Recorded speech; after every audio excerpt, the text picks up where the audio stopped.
Greetings from Dallas. I'm Paul Klitsky. I'm the rector of Church of the Ascension. I've been invited to share a few of my favorite parts of the Episcopal Church Foundation Vital Practices website. Many other clergy have been sharing 5 links with a little blurb about the article or the thing they found so intriguing or valuable.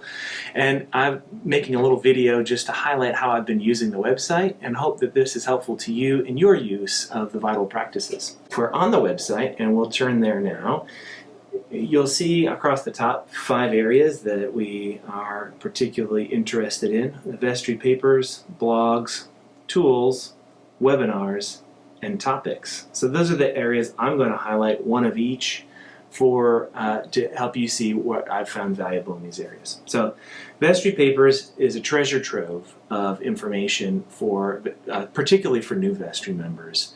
It's helpful to everybody. Even I've been at vestry meetings every month for the last 15 years and still find there to be an abundant source here for information and thoughts and things that help guide me. This year, an offgoing vestry member found an article particularly helpful and shared it with us as we were welcoming new members to our vestry here at Ascension.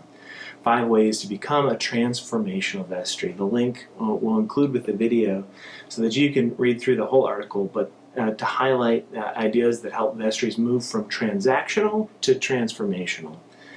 Vestry is holy and collaborative work. Vestry members need to represent the entire faith community. Each member of the vestry is valuable and unique, that they are models of discipleship, and that we don't do it alone. Now, you really need to read the whole article to understand the full impact of those areas.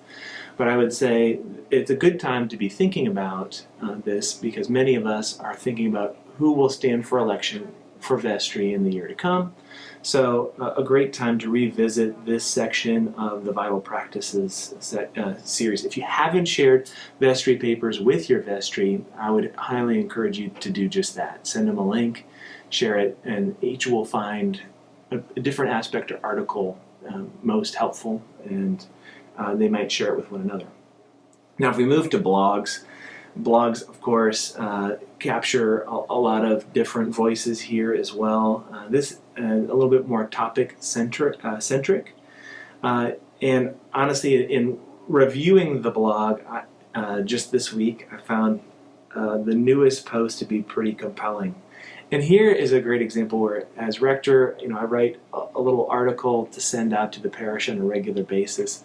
But sometimes there's additional thoughts or ideas. We don't have to recreate the wheel at all times. So like the post that I want to share, a holy quarantine, spiritual practices amid pandemic, something I think I've touched on here at Ascension, but something I'd like to highlight because this blog post articulates well different aspects. Reading the Bible, how to pray for healing in the world, thankfulness as a practice, praying for the needs of others, fasting, reaching out by calling or texting someone, and giving from abundance. 7 spiritual practices that we can observe and observe well in a time of quarantine. Now, many of us aren't in quarantine anymore, but it is something where the shelter in place or quarantine, something we're going to be working with for a while. The next section we have is tools. And I gotta say, last year we were making some changes. We've got a number of groups that use our space here at Ascension, and I found one of the featured tools was calculating cost of space use at your church. And I clicked on that in the Vital Practices series. I was excited that someone had put together a tool. I want to show you, if you do download it, you get this Excel spreadsheet that actually outlines different areas. Now, it's not, it will require some work to use this tool well, but to have all the calculations and the thoughtfulness that went into this template make it a fantastic tool. And just the thinking that went into creating the template is super helpful because it allows us to think through. So you describe each space, you do have to go to your own kind of floor plan or do some measuring to figure out the square foot, how often those spaces are used, and then you can calculate what is the real cost of each space that we have, so that as we engage with other groups or even different ministries within the church and evaluate what is the cost, or what kind of support we need in each space, this tool has been helpful to me. We've adapted it for our use at Ascension and recreated it a little bit as we evaluate how church and school work together to pay for different costs. So a great tool. There are a lot of tools here for you to consider. Next, we have webinars. Now, you can watch some of these live. You can even see the upcoming webinars and participate, which allows you the opportunity to ask questions or engage with those who are presenting. I'll have to say I've not done a lot of that. And I do regularly watch recordings of webinars. I like to be able to pause it, jump in and out. So I've watched several of these over the last year. I often have one going while I'm doing kind of different tasks at the desk, kind of stay informed on different topics.